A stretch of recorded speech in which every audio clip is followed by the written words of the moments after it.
नमस्कार दर्शक मित्रों, आप देख रहे हैं जीपीएमसी न्यूज़ 24/7 લાઈવ। કચ્છ અંજારના ખેડોઈ ગામમાં ગૌ સેવાના લાભાર્થે સત્સંગ કથામાં પૂજ્ય મહંત શ્રી શાંતિ પ્રિયદાસજીનું સુંદર પ્રવચન। ગૌ સેવા સમિતિ તથા સમસ્ત ગ્રામજનો દ્વારા કચ્છ અંજારના ખેડોઈ ગામમાં ગૌ સેવાના લાભાર્થે સુંદર સત્સંગ કથાનું આયોજન કરેલ છે। કથામાં મુખ્ય વક્તા સંત શ્રી જીતુભા જાડેજા તેમજ સમસ્ત ગ્રામજનો દ્વારા નિષ્કલંકી ધામ નખત્રાણાના ગાદીપતિ પૂજ્ય મહંત શ્રી શાંતિ પ્રિયદાસજી મહારાજનું સ્વાગત સન્માન કરવામાં આવ્યું હતું, જેમાં મહંત શ્રી શાંતિ પ્રિયદાસજી મહારાજે ભારતીય સંસ્કૃતિને ઉજાગર કરતું તેમજ રાષ્ટ્રીય ધર્મ પ્રેરિત સુંદર પ્રવચન આપ્યું હતું। Reporter Nirav Patel, GPMC news 24/7 live.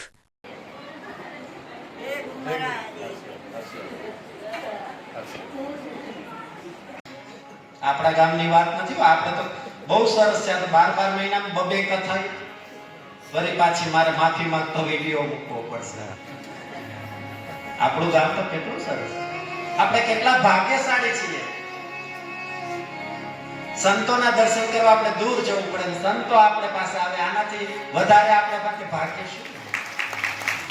જજો ક્યારેક પીરાણા ખબર પડે, એ પ્રેરણા પીઠ, એ કુંવારી ભૂમિના દર્શન કરજો, ધર્મ ધ્વજના દર્શન કરજો। ત્યાં બેડીનું બહુ મહત્વ છે। મન જ્યારે કામ ન કરે ત્યારે મેં વાત કરી કે અમારે નરેન્દ્રસિંહ નિગુભા રામાયણ ખોલીને બેસે છે, ત્યાં એની બેડી છે, બેડી પહેરવાની અને મનમાં સંકલ્પ કરવાનો કે આ મારું કામ થશે કે નહીં। બેડી ખુલી જાય, કામ થાય થાય ને થાય। આ ધર્મની તાકાત છે। એ ધર્મની ધજા લહેરાવવા માટે ખેડોઈના બબ્બે જગત ગુરુ થયા છે, એનું આપણે ગૌરવ હોવું જોઈએ। એ ધર્મને સાચવવા માટે આમથી હું ખેડોઈને તપોભૂમિ નથી કહેતો। કથા શરૂ કરું એટલે સૌથી પહેલા મારા શબ્દ હોય છે મહારાજજી, ત્યાં ખેડોઈની તપોભૂમિના જેટલા લોકો છે એને હું અહીંથી વંદન કરું છું।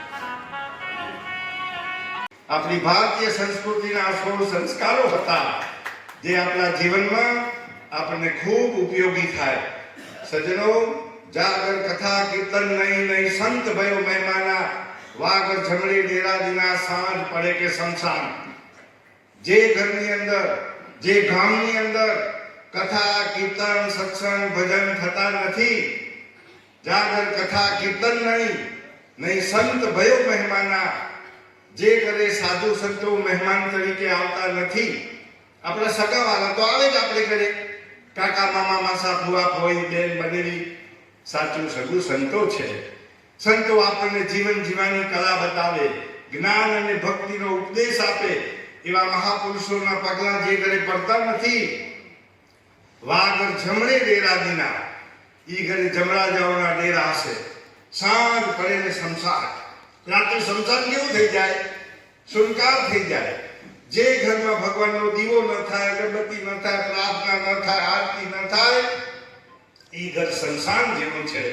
સજ્જનો, ખેડોઈ ગામના આપ સૌ ભાગ્યશાળી છો કે આપણા ગામમાં ધન્ય ધરા, ધન્ય ગામ જ્યાં સંત બિરાજે આવી।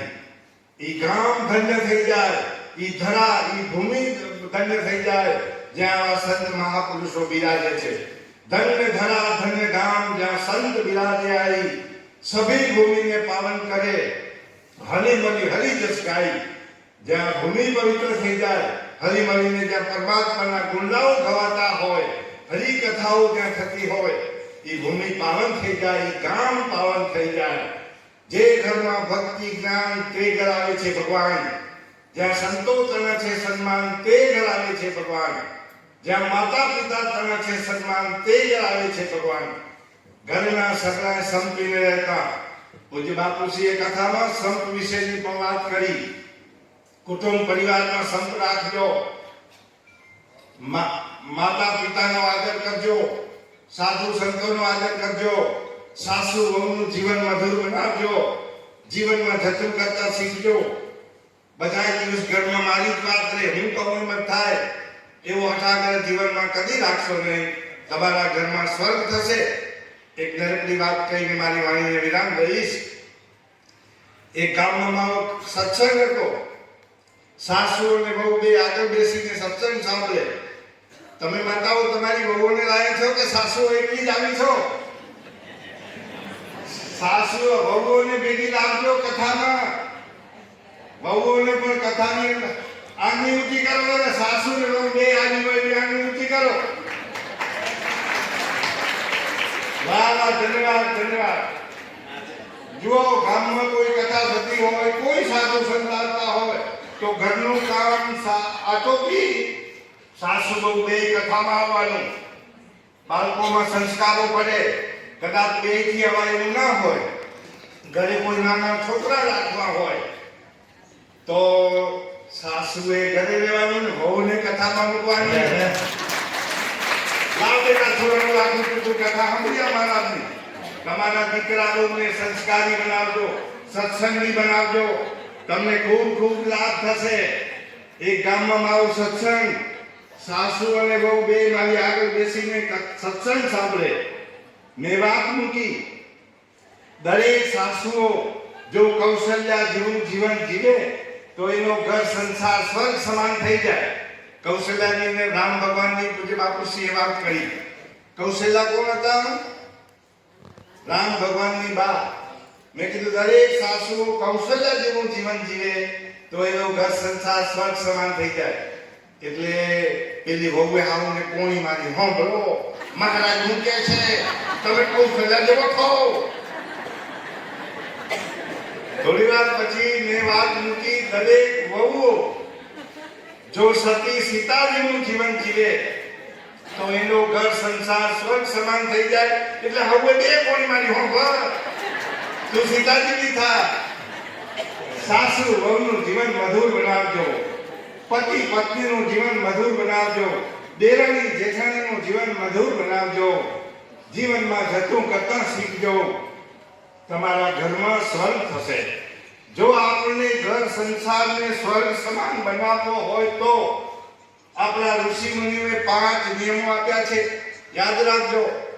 માતા પિતા, અતિથિ દેવો અને સંતજનોનું જે ઘરમાં આદર પૂજન થાય છે, શાસ્ત્રની આજ્ઞા પ્રમાણે શુભ આચાર વિચાર જેના ઘરમાં છે, અને સ્નેહીજનો સગા ભેગા મળીને ગુણ ગોવિંદના જે ઘરમાં ગવાય છે એવા ગ્રસ્તીને સદાય સ્વર્ગ સમાન સંસાર છે.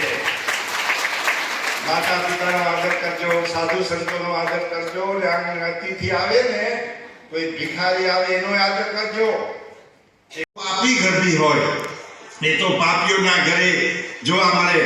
પેલા કથાના મેળા લાવો કોઈ સજ્જન વ્યક્તિના ગામમાં થાય. આપણા રાજકોટ સમાજનો ગૌરવ છે માતાઓ અને સજ્જનો. બાપુશ્રીએ કહ્યું ને, 2 સંતો થયા જગતગુરુઓ, કરસનદાસજી મહારાજ ને નાનકદાસ મહારાજ. હું તો કહું છું આ ત્રીજા પર સંત આપણા આ ગામને સાંભળે છે. અને કથા શબ્દના આપણે ઉલટા અક્ષર કરીએ તો શું થાય? કયો? થાક ઉતારે એનું નામ કથા. તમે એક વાતનો અહેસાસ કરજો, હું કહું ને માની ના લેવાનું, અનુભવ કરજો. તમે કોઈ મેળામાં જઈને ઘરે આવજો, કોઈ નેતાની મીટિંગ એટેન્ડ કરીને ઘરે આવજો, કોઈ લગ્ન પ્રસંગ પતાવીને ઘરે આવજો, કોઈ જીયાનો પ્રસંગ પતાવીને ઘરે આવજો, કોઈ નાટક કે સિનેમા જોઈને ઘરે આવજો. તમે થાકનો અનુભવ કરશો. હાય હાય, આજ તો થાકી ગયા. થાકી લોક થઈને તમે પથારીમાં પડી જશો. પણ આવા મહાપુરુષોની કથા કે સત્સંગ સાંભળીને તમે કરી દેજો, તમે થાકનો અનુભવ નહીં કરો. તમારા હૃદયમાં આનંદ, ઉત્સાહ અને પ્રસન્નતા આવશે. સત્સંગના, કથાના જુઓ, ચિંતા, ટેન્શન અને ઉપાધિઓ લઈને હોવાનું નહીં. જે લઈને હું છું એવું ચિત્ર સવારમાં આવશે. કથાના, સત્સંગના વાક્યો યાદ કરતા કરતા રાતે સૂઈ જશો તો તમારી રાત પણ મધુર જશે અને સવાર પણ મંગલ ઉઠશે. પરમાત્માનું સ્મરણ કરતા કરતા રાત્રે સૂઈ જજો. આવા સંસ્કારો બજારમાં ક્યાંય મળતા નથી. કોઈ 20 વર્ષની દીકરી હોય, 16 શણગાર